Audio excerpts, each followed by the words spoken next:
Of us grew up being told, oh, chase your dreams, do what you love, by our parents, teachers, and whoever else spat out this lie. But in reality, chasing your dreams is mostly rubbish. Everyone says, you only have one life, make the most of it. Yet your version of making the most of it is financial security, a home loan for 20 years, and a partner who's afraid of roller coasters. Yeah, I'll pass on your version. Sure, this is a privileged outlook. Some people would beg for the things I have on this list. But to me, who grew up with none to having some, you best believe I'll keep living my life doing crazy stuff and pushing the limits as much as I can, and if you don't think so, you can suck my pickle. But yeah, you, the person whose idea of YOLO is security, yeah, you can go to some pretentious corporate networking event where you eat really nice food and pretend to give a fuck about Bob's office slip-up or how I got into the firm.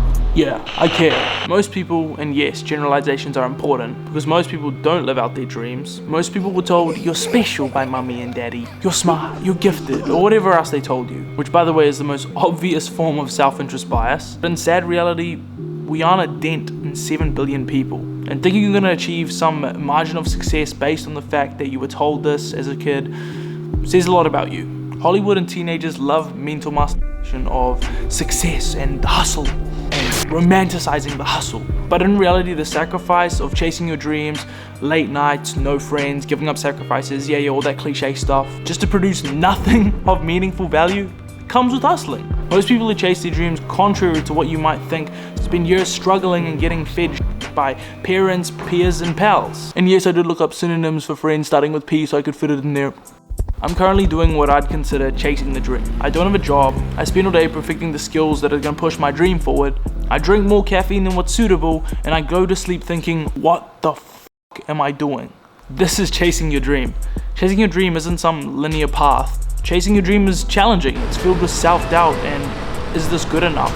Am I good enough? I guess for me this is almost like a diary entry. Chasing your dreams, you'll also be met with support from your friends and family, but that only exists as long as the bills are being paid and a figment of progress looms. No one wants to be supporting the guy who's been chasing his dreams for 20 years, regardless of the fact that that person might be spending 10 hours a day perfecting their skill. But the minute success comes, yeah, we all know how that story goes. It's cliche, but it's true. You see, this is lonely. No one except those also chasing or hustling really understand why you do what you do. To the outside world, you just look like a antisocial hermit who just doesn't want to do anything but work on what they're trying to achieve. At this point, the same ones who told you to chase your dreams are now pushing you to seek comfort and security. I won't knock them though. Many of the people who love you just want to see you safe, comfortable, and happy. But when has comfort ever produced character? Are we in life simply to live? Bro, I'm not an NPC. I'd much rather live in the jungle wiping my ass with leaves than give my aspirations up to be comfortable. Comfort doesn't give you emotional and physical fortitude. We have a health crisis due to people being too comfortable. If every person was comfortable all the time, nothing would get done. Entrepreneurs wouldn't exist. New experiences wouldn't exist because I'm comfortable and too much of a pussy to branch out. Oh, but you didn't mean it in that way. You just meant comfort to your definition. Yeah, again, I'm not buying it. I'm grateful my parents aren't anything like this. They want the best for me, but they don't cradle or harass me for me to achieve it. At a social level, I look like a failure. I'm a 23-year-old with nothing really to my name except some minor successes. Yet they encourage me to explore, to struggle, to experience things and get out of my comfort zone. I'm really grateful, but knowing that you or my friends are in positions where their parents push them away from their dreams because they want them to be comfortable and secure is scary and it's sad. Living on someone else's agenda just because you want to respect them, to me, is a form of disrespect. Have you not been raised with higher standards? You call yourself independent and strong, but when push comes to shove, you rely on someone else's word. Comfort becomes a scapegoat and they're not willing to tap into the potential that they really have. Listen, the reality of this shit is that it's liberating. In chasing your dreams, only you can push yourself harder, only you can pick yourself up.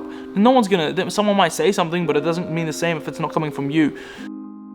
If you type in YouTube for any motivational video, it's basically recycled quotes with dramatic music where David Goggins tells you, don't wait, chase after your dreams.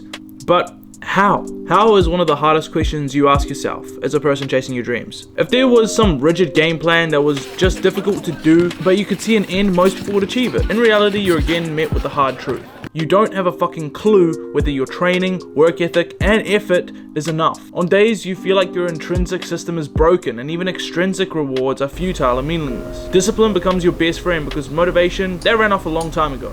If you hit the wall and feel like you have totally failed, take your time to introspect on your successes, preferably solo successes. Reach deep to remember your progress.